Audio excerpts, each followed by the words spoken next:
everybody. Welcome to another Prog Report podcast. Sort of a unique episode here with my special guest, Geoff Bailie. Say hello. Hi. Hello. And Nick. God, I don't want to butcher your last name, man. I hate to do that. Oh, don't worry, man. I'm used to it. I can't remember it myself most of the time. His last name is Nick. His first name is Prog. Prog Nick. That's why I call him Prog Nick. So to preface the story behind doing this podcast, because most of the ones we've done are interviews or maybe special anniversaries or the top fives that we do from time to time.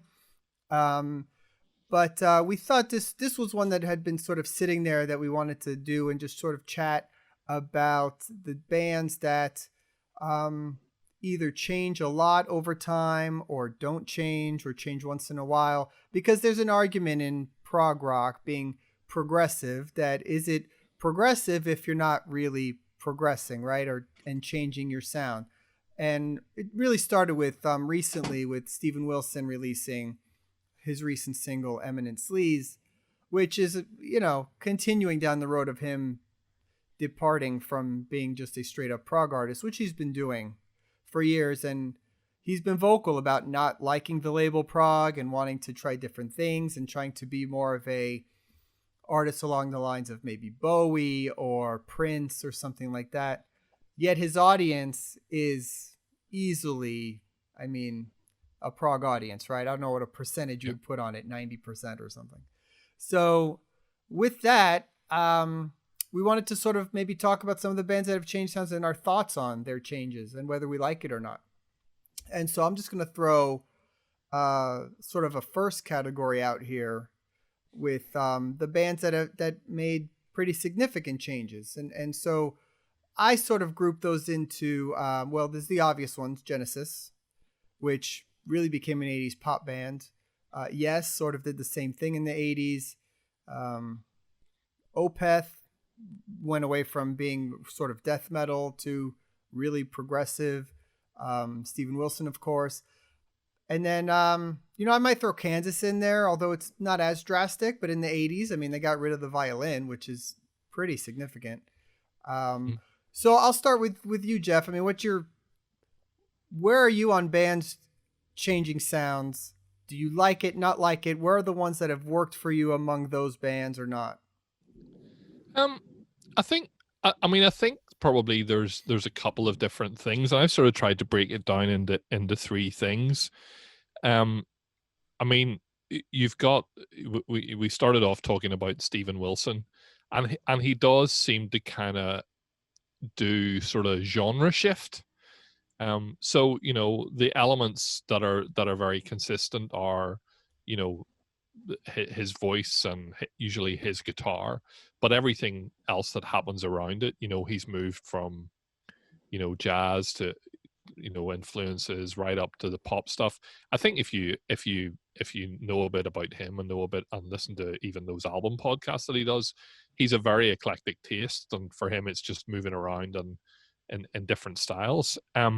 So there's that kind of genre shift. I think then there's probably the what I would say the either writing style or writing method shift. And I think when you talked about Genesis there, I think it's probably slightly I know for want of a better word, but slightly oversimplifying it to say, they became an 80s pop band.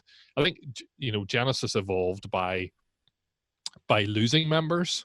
Yeah. And then probably the most significant shift being that, at a point they all had reasonably active solo careers, and rather than being a band who, wrote individually and then brought all their stuff in to the band, they moved to a way of working which was actually we come to Genesis with nothing and we get together and jam and we see what comes out. And probably that started some of the stuff on Duke, more on Abacab, and by the time the 1983 Genesis / Mama album came, that was how they made music from that point onwards.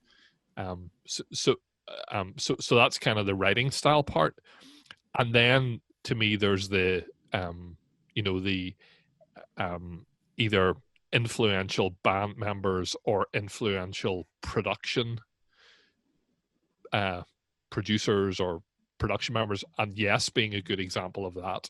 I mean, arguably, the Yes, I mean, we're talking about 90125 obviously here, but I mean, throughout Yes's career, there were stylistic shifts between bringing in a Steve Howe compared to Peter Banks, bringing in Rick Wakeman compared to Tony Kaye, bringing in Patrick Moraz instead of Rick. Stylistically, the band did go through different shifts, probably none so radical as 90125, but arguably, that began as Trevor Rabin, Alan White, and Chris Squire, working with Trevor Horn, who Yeah, was that was clearly really supposed to be a different band. Yeah, really. yeah. And had it been, there's no discussion whether or not Yes became anything different. Yeah, so. yeah. And it didn't. I mean, there's some of the stuff, pre John joining that's kicking around. It doesn't sound massively different. It doesn't sound massively Yes-like either. But as soon as you put John Anderson's voice on pretty much anything, it immediately becomes aligned to that. So to me, those were the sort of the three main categories. I think you maybe asked me, do I like it? I think the answer is some of each of the albums I've mentioned are albums that I really like. Right. And I think, do you think of I was thinking about this in the context of Yes, and I mean, thinking about Yes today and what they do, I mean, their focus is very much on that sort of first 10 or so albums, pre 90125, as you might expect, given the lineup. If you drop a Rhythm of Love into the middle of that, it doesn't, there's a few times where they did that, and it doesn't quite sit or fit so well.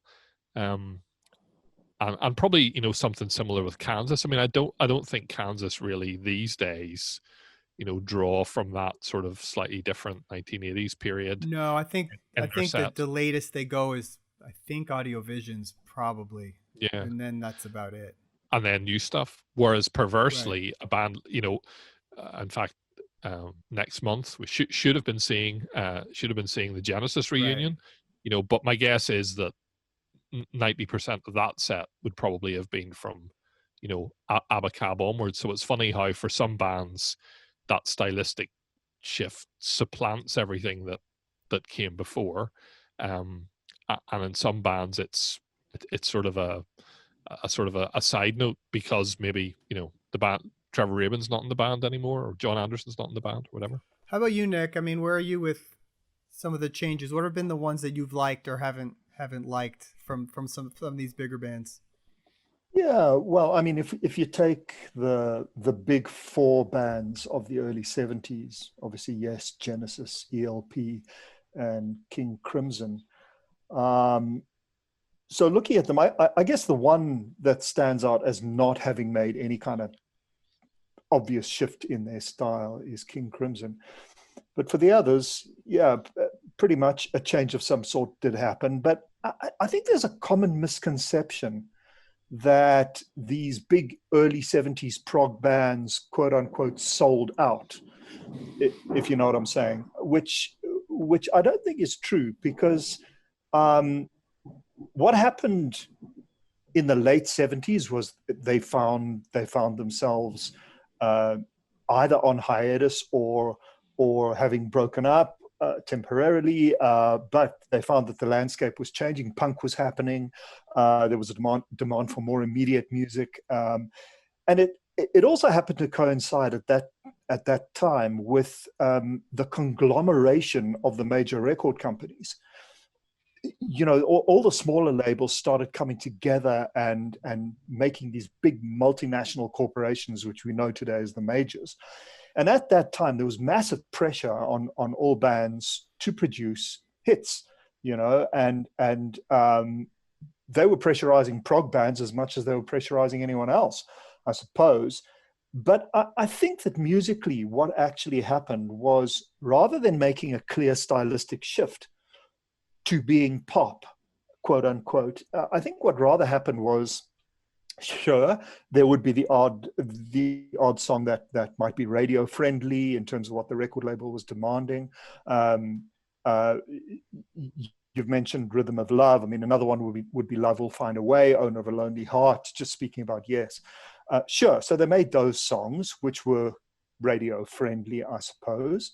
But when you listen to the rest of 90125, Big Generator, and the other albums of that era, I think it's pretty clear that what the bands were doing was they were consolidating their sound. They were crystallizing the most important and relevant elements of what they do, which is progressive, but just in a shorter framework, and consolidating it in that way. And then they'd throw the odd pop song in here and there. But I think that spirit of experimentation that is integral to prog remained. I think it just got truncated a little bit. Sure, there were no more goblins and fairies and valleys and fjords being sung about largely, but when you listen to the non-hit song content of Big Generator, 90125, and some of the other bands, and Genesis would fall into the same category. I think that those songs alone didn't make for a sellout in any way, or actually a stylistic change. It just condensed what they were doing. So they carried on what they were doing in a different way due to record label pressure, and I think they just cut some of the fat off, if you like. They kept them the immediate and important elements. So for me, it wasn't such a big paradigm shift. It really wasn't. However, having said that, I'm going to now mention probably the two most controversial words in music. And without a doubt, to most self-respecting prog aficionados, possibly the two most horrible words in music. And those words are love beach. I mean, I don't even know if you need to get into the album. You just got to look at the cover. Have you seen the cover? Good point there, Roy. And I think you've hit the nail on the head there, because what it really was more a stylistic change in the way these guys presented themselves, their looks and their clothes. And, Alan White was wearing a scarf, and sort of 80s scarf, and Phil Collins was wearing that sort of that accountant suit, almost when he that yuppie kind of outfit. I mean, it's almost the way they looked than the way those they were bands that weren't built on their look, and so when they were forced into really starting to figure out a look later on through videos and things like that, in many cases they were clueless, right? They weren't. Yeah. They didn't have the rock god look of like Led Zeppelin or the Rolling Stones, Mick Jagger, things like that. These are sort of nerdy guys that play that kind of music, and so now they got to look cool. They don't know how to do that. So it just doesn't really transfer. But I mean, the cover really put me off. Yeah, but when you actually listen to what Emerson, Lake and Palmer were doing, with the possible exception of that last 20-minute memoirs of an officer and a gentleman, I got to say, not my favorite moment in music. I was trying to find. I knew there was a famous quote about it, and I think I was just checking to see if I could find it, but it was the Rolling Stone magazine review, and it said, "This album makes washing the dishes seem a creative act by comparison." The true Spinal Tap review. But even Emerson basically said that was a total embarrassment. Even they felt that about it. For me, the big changing of styles, in many cases, I like the changes. I'm okay with the changes, but I sort of like a band trying to do something a little different without completely giving over to that. And I think that's where it's either worked for me or hasn't. Right? So, for example, like I think 90125 is a perfect example of changing in a way that still keeps the soul of what the band was, right? With songs like Changes and Hearts and Cinema, and where, okay, it's not topographic oceans, but there's still some stuff in there. You're not, they're not doing 4-minute acoustic ballads. You know what I mean? So Yeah. I thought that always was a great album. I still think it's a great album. The self-titled. I always wondered, with 90125, I always wondered how many people, having heard Owner of a Lonely Heart, bought the album and went, what on earth's going on here? Because Right. it wasn't, Nick alluded to this, it wasn't an album full of Owner of a Lonely Hearts. No. But actually, I think probably what it did was, and is it a combination? We're talking about, bands changing, they changed how they dressed. They all that 901, they were all in day glow, and whereas before, what it didn't matter what we're wearing. They had a good looking South African, in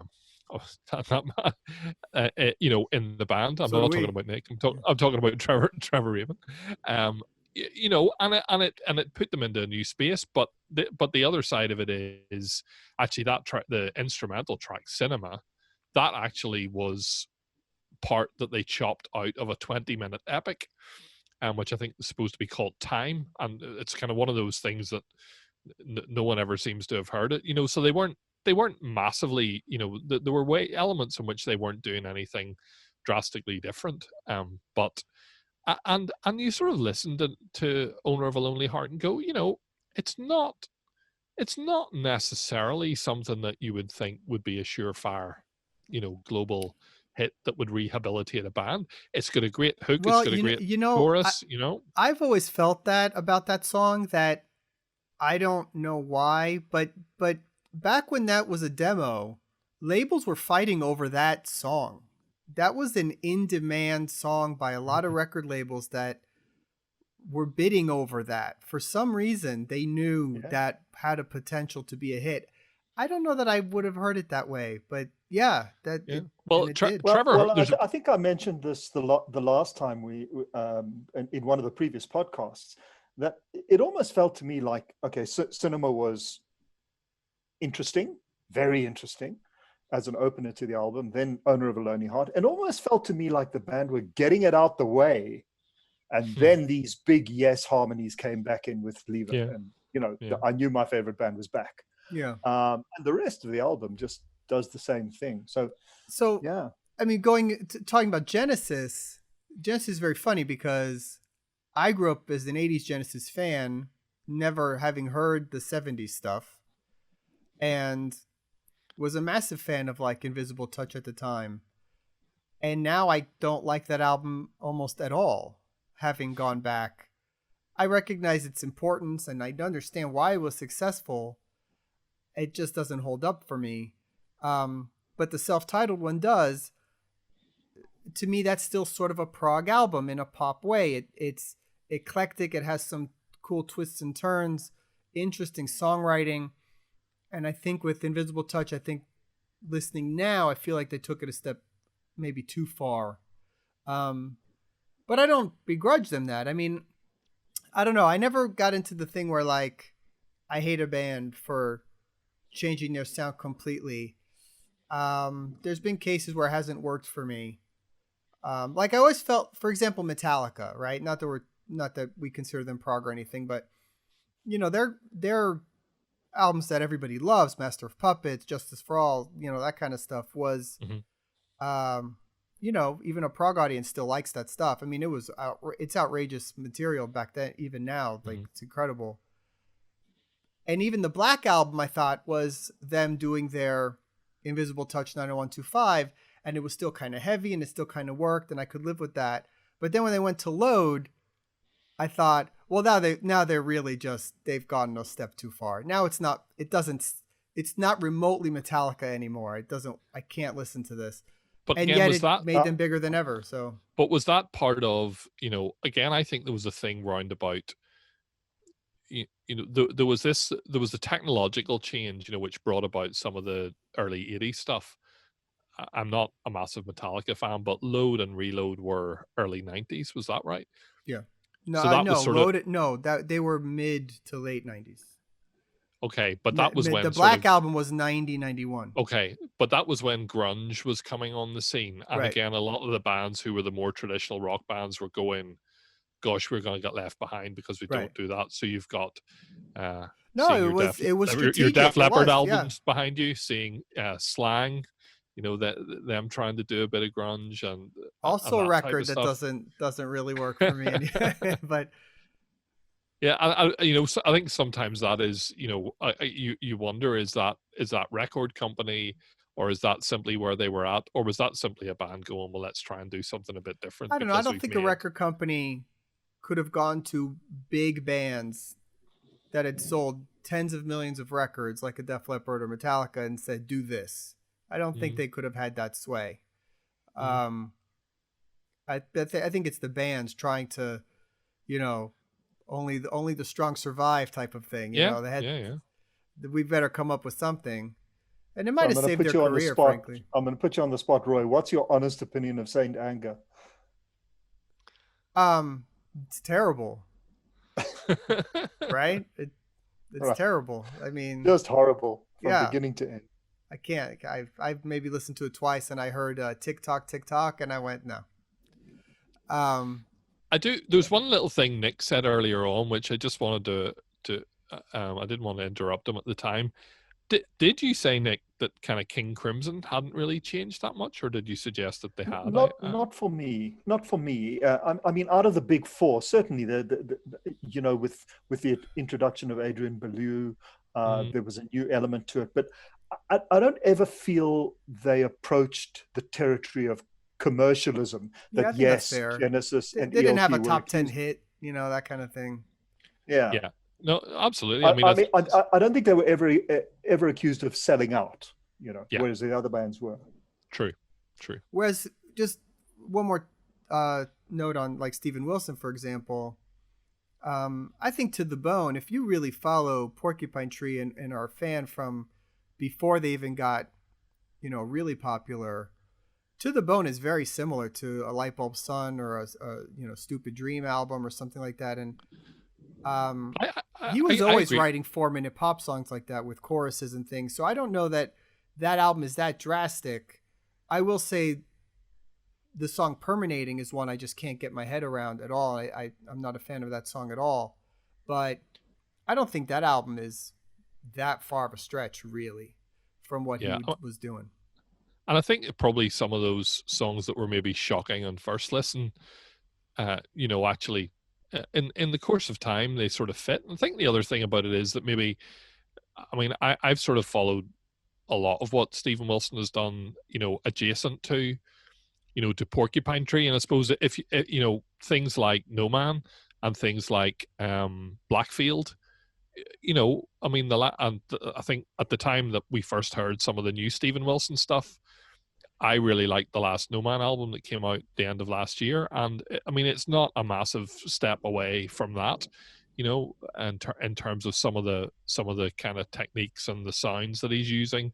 And I think it's all part of his DNA. It's just that sometimes he chooses to emphasize one bit over the other. I think the thing about To the Bone is, I you know, it sort of got written off at the time as, oh, it's the pop album.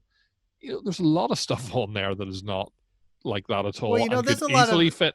I've heard somebody say this, and I don't know who I interviewed that brought this up, but I thought it was an interesting point that a lot of what these artists, like a prog artist or whatever, will think is their attempt at writing a pop song. Like they'll write a poppier song and think, this is my hit. This could be a hit. It's not remotely what's popular nowadays at all. Like Nothing on To the Bone is what kids are listening to. So, you know what I mean? It may be poppy by our standards, but it's not. Whereas Rush in Roll the Bones have done a rap. So go figure. Okay. All right. So transitioning to what I call bands that make frequent changes, right? So it's not like a one-time, we're becoming a pop band from Genesis, that type of shift, which dominates a decade. We're talking about bands that from album to album to album kept reinventing themselves, and Rush is, I think, a perfect place to start with that. Now, do you like that versus a band that stays more the same, like a Dream Theater, that more or less is Dream Theater, right? But Rush reinvented themselves pretty much every album or every other album.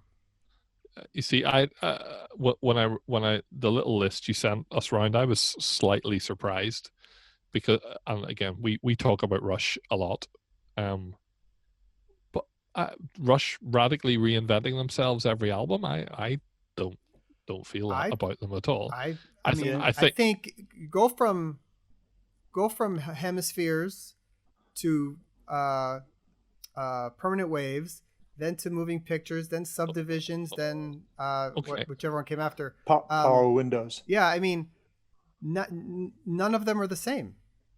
So there was clearly a change when Geddy started playing keyboards and bass pedals, and it's famously documented how Alex Lifeson felt that there wasn't enough guitar in the band during that period and all that.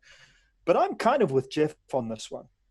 When you analyze them again, condense them down to what the band is actually doing. I mean, there's this maniac, best drummer in the world doing what he does, always changing it up every album.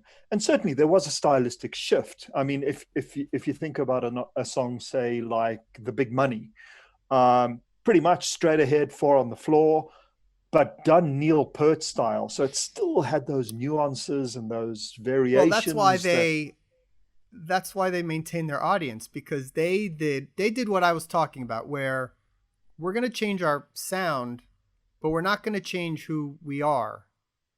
They never wrote Invisible Touch, right?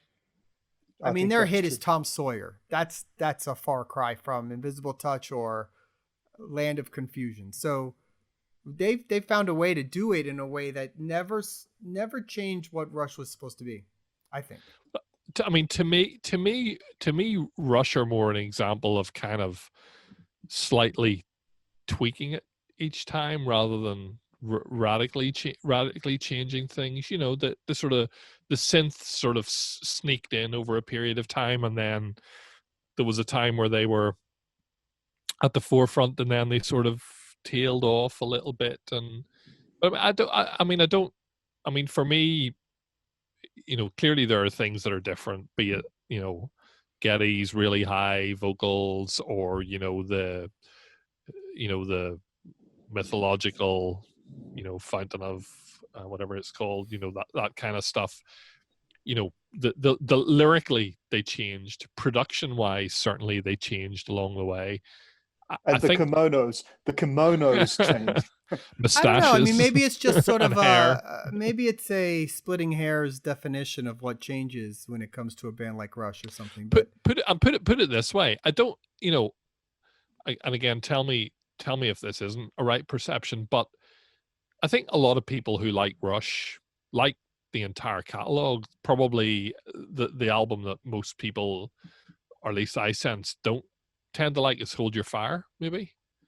That it was the one that maybe went a little bit too far in the there's always sort of a split world. I think there's a middle section of Rush, which is Moving Pictures, and then you're either a few steps to the left of that, which is the 70s, or you're a few steps to the right of it, which is the more the 80s pop stuff.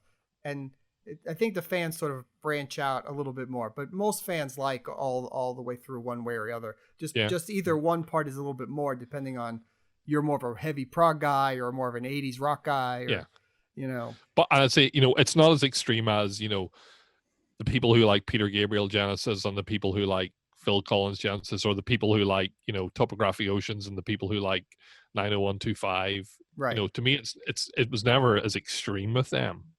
No. And you want to talk about it. You want to talk about an extreme change.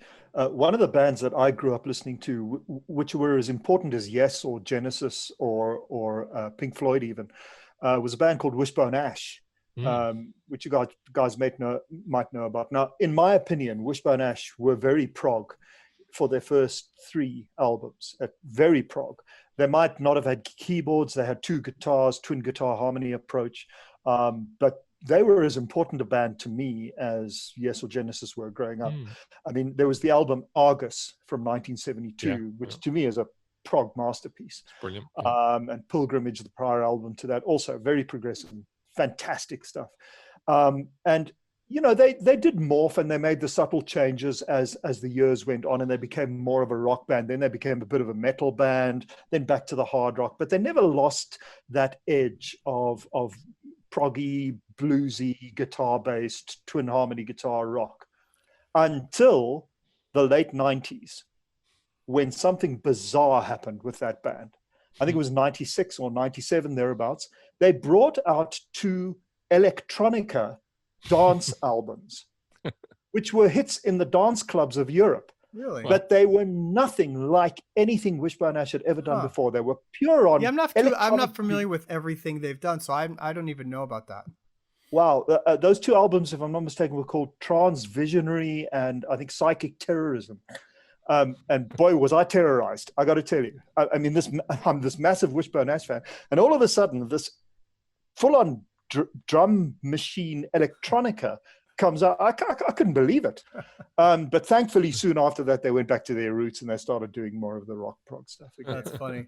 I mean, some other artists that change frequently. Devin Townsend is one, and I know maybe you guys aren't familiar with everything he's ever done, but he's pretty drastic in how he changes from album to album.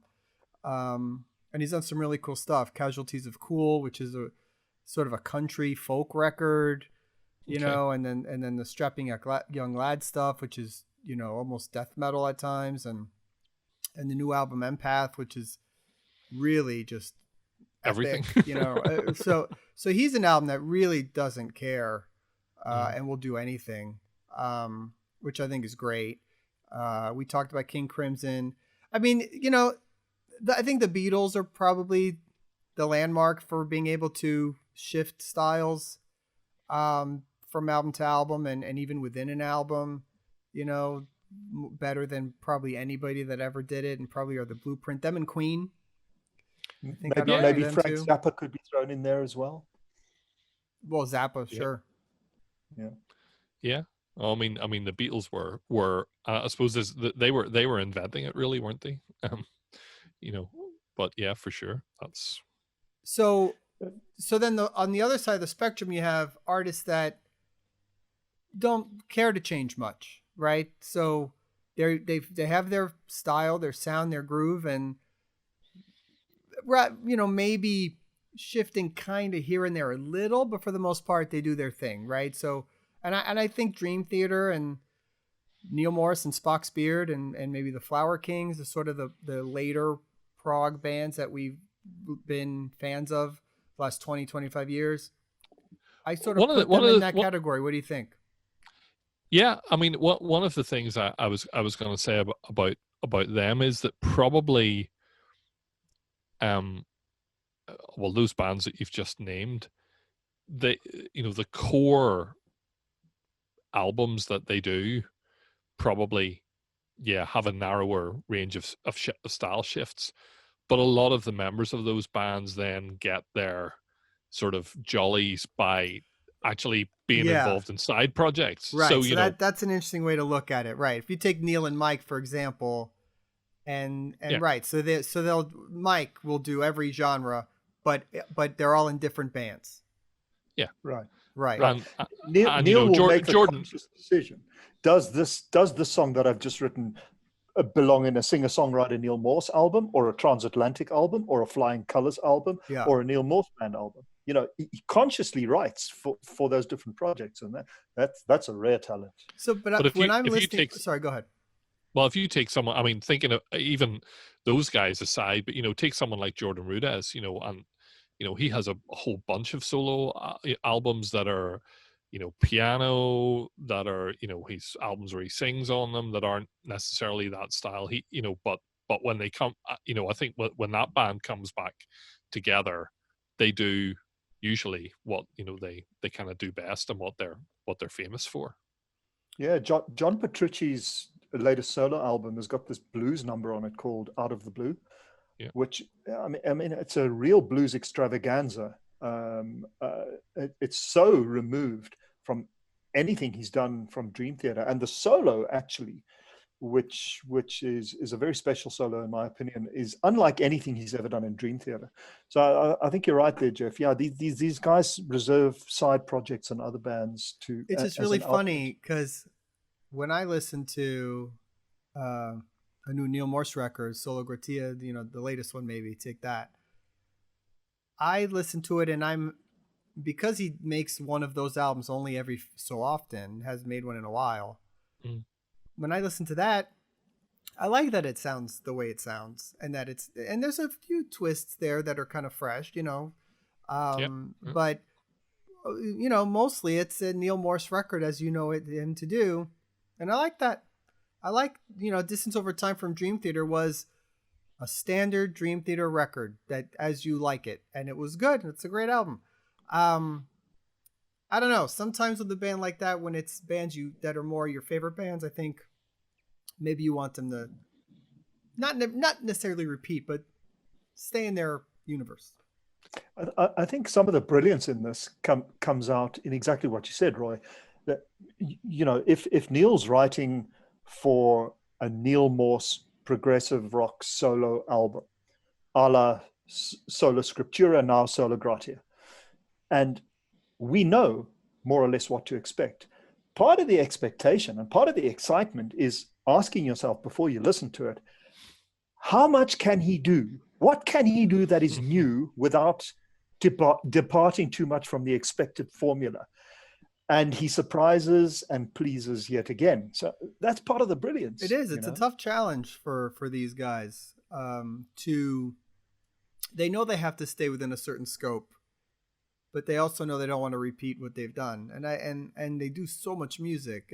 It's interesting. It's an interesting challenge. I mean, and I just can't imagine, Transatlantic, for example, making an Invisible Touch record, right? I mean, that would just be, doubt it. That would just be the most mind-blowing thing you would ever hear. Not going to happen. Think about that if you were a Genesis fan from the 70s. How that album sounded to you. It's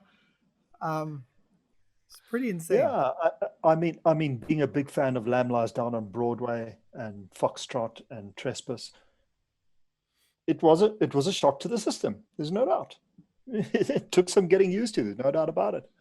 But the counter to that is, if in 1987 they'd brought out the Lamb Part 2, what would we even be talking about them today? I think it wouldn't have made any sense. Yeah, it wouldn't have made any sense. It was there's probably survival as well, and we talked about is it record company or what is it? Ultimately, any band wants to fill a stadium, wants to sell records, and presumably everything is unless, and I think the world has changed now, because I think a lot of the artists that we've talked about, number one, they're established in a genre that is, I mean, I don't know anything about the business behind it, but my guess is that there's a new Flower Kings album, right?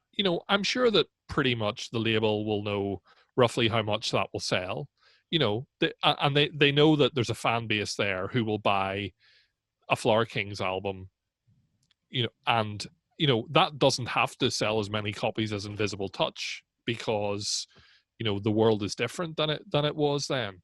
I think probably in that period of the 70s and the 80s, when all those changes were going on, when you punk, new wave, electronic stuff, some of this stuff comes out of the bands trying to remain relevant and trying to retain their audience, that the equivalent audience is listening to Duran Duran or bands like that. So I think today, and the music industry is not the same, has shifted drastically. But I think the other thing is that bands can work in their genre and seem to be able to put out albums and sell enough by sort of staying true to what they do. Nowadays you have to, because the counter to that would not be the success of Invisible Touch. It would be the end of those artists' careers if they came out and tried to do a hip hop record to compete with the current climate. It would be the end. Like, they would never be able to make another record again. So you could also look at it the other way and analyze which bands have gone from being highly pop to more progressive? And there are a couple that come to mind. I mean, I don't know, Tears for Fears. I think that the Raoul album, Raoul and the Kings of Spain, okay, admittedly it was Roland Orzabal on his own without Kurt Smith, but it was still Tears for Fears. And when that album came out, now I've always loved everything Tears for Fears have ever done, but I knew them as a pop band. Raoul, I felt, was slightly more progressive rock. Yeah. So, it can also be said that bands have made the shift in the other direction, certain bands. Jethro Tull went from being a blues band to then creating Aqualung and Thick as a Brick. And creating I can't remember. I'm not remembering my album. Crest of a Knave. I always felt that if you were a band that had a certain sound, again, maybe a Metallica is a good example, but you could have done one song. You could have done one song like your old style somewhere to appease some fans. There's a way to sort of, you didn't need to go all in on this one sound, or maybe that's just me dreaming, but that it wouldn't really work at all. But I always felt there's a way to adopt a new sound, but still keep your foot in some of your old style a little bit and still sort of do it. But maybe not. The one I wanted to throw in to get Nick's thoughts on. What about Marillion, Nick? Huh. Well, I don't think they change much. Do you? I mean, aside from the singer change, I think they've pretty much stayed to what they usually do, right? Yeah, no, Roy. I mean, there was a change. There's no doubt about it. Fish had a very specific sound. He was a very particular songwriter and composer. Lyrically, he had a very individual style. And I think when he left and Hogarth came in, there was a stylistic change. Not so much in Holidays in Eden, the first album with Steve Hogarth, because most of that material had already been written actually in Fish's days. Season's End. I beg your pardon. Season's End, I'm talking about, of course. And most of that material had been written already. So there wasn't such a change there. It was still pretty proggy. But I think it's true to say that after that more new wave psychedelic furs kind of feeling came into their music, and there was a shift. To a lot of people who were never particularly into Marillion, same old sounds kind of the same, but not really. When you analyze it, I think there's a definite shift. But what about the Hogarth era, though? Well, I think, but I suppose back to when I talked at the start, I mean, Marillion to me were a band that I could think of that actually encompassed the three categories that I talked about at the start.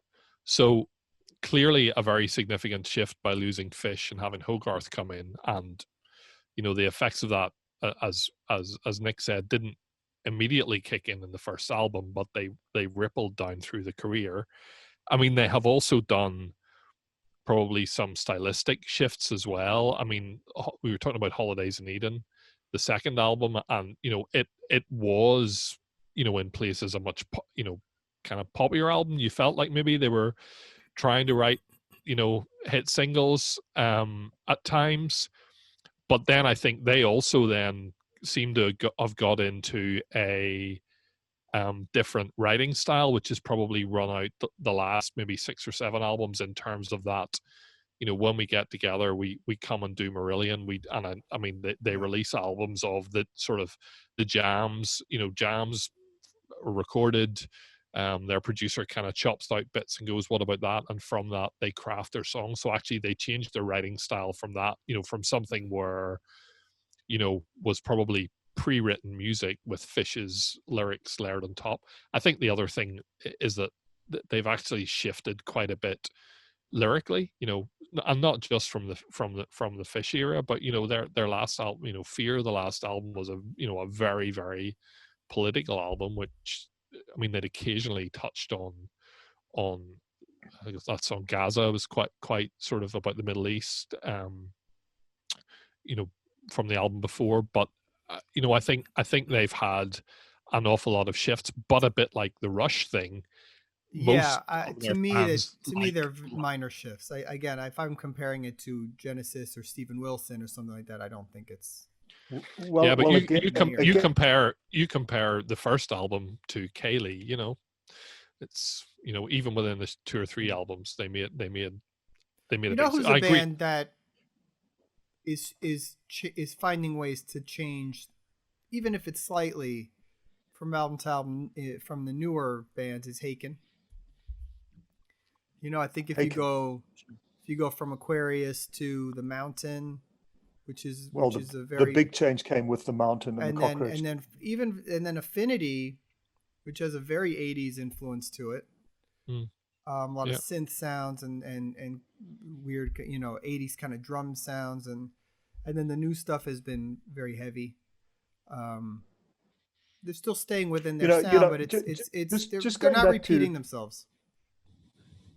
Just going back to Jeff's question about Marillion, you know, I think again that was a musical change that was perhaps impelled by record company involvement. I mean, very famously, Marillion invented crowdfunding in the music industry. By, was it Anorachophobia? Correct me if I'm wrong, Geoff. No, it was actually the tour. It was actually a tour, an American tour. That it was a tour, but then it became the album Anorachophobia. But they crowdfunded the tour first, and then their next album they did that. Yeah, which is Anorak. So you know, these guys invented an entire music industry business model, which has now become de rigueur, I know, but it was revolutionary at the time. And they did that because they wanted no record company interference with their creative control. And you can hear that in the music. There's definitely an ebb and flow stylistically in where Marillion were and where they went to. And they're as great a band today as they were with Fish. They're just a different band. Yeah. Well, cool. I mean, I think that covered a lot of bands that we sort of wanted to talk about. I mean, at the end of the day, I think it all comes down to if the songs are good or if the music is good. Honestly, and maybe there's certain cases where maybe with the new Steven Wilson stuff, we'll see what people think of the album once it's out. But, you know, is it change for change's sake, or is it actually good, you know, when it's done? So we'll see. I think I just think that, you know, there's a lot of people who probably won't, you know, who will be turned off by what Steven Wilson has done. But I think in the long term, you know, I don't think, you know, that type of album, he'll lose a lot of fans. You know, I think he's on a good trajectory with everything he's doing, and he might gain a lot of fans because he's on TikTok now. So yeah. Well, always good chatting with you guys. We'll see you again soon. Hope everybody enjoyed this little chat, and more podcasts and things to come. We've almost wrapped up 2020, which is pretty cool. And I'm sure we'll have a best of 2020 episode that we got to do at some point, although I have no idea how we'll do that with the 50 somewhat albums that we have to talk about in whatever that one's going to be. 5 episodes. Yeah, part 1. Yeah. All right, guys. I'm gonna go off and give Love Beach another go. Yeah, you do that.